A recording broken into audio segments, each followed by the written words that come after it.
This morning at our weekly conference meeting, we discussed the upcoming schedule, given the Democrats' endless efforts to politicize the Epstein controversy and that whole investigation.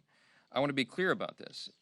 There's a reason behind what we are doing here. We have a responsibility, actually a dual responsibility here, okay?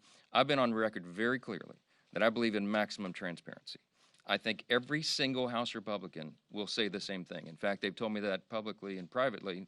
They talk about this. We want maximum transparency.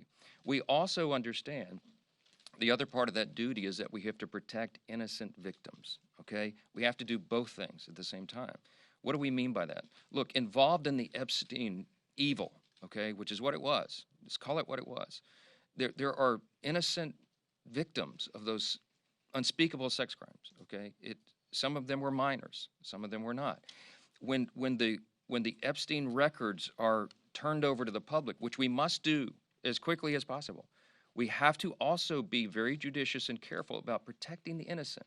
I think everybody in the country should understand the necessity of that. It is the standard. I used to be a litigator. It's the standard in the court of law and the courts. It's the standard in law enforcement. Anyone who's served in law enforcement understands the necessity of that. It is the standard with government agencies. We protect the innocent. So we cannot be careless in an open release like that. You have to be very careful. The president himself has said that he wants maximum transparency and all credible evidence to be turned over to the American public so that everyone can make their own decisions. We're owed that. And we want any individual who has been involved in any way in the Epstein evils to be brought to justice as quickly as possible. And the law should be brought down upon their head. We're unequivocal about that, okay?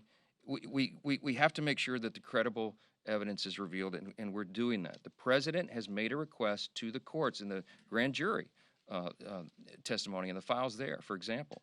And the court should turn that over, and that will be a continuing and ongoing quest. Now, what we refuse to do is participate in another one of the Democrats' political games. This is a serious matter. We are not going to let them use this as a political battering ram.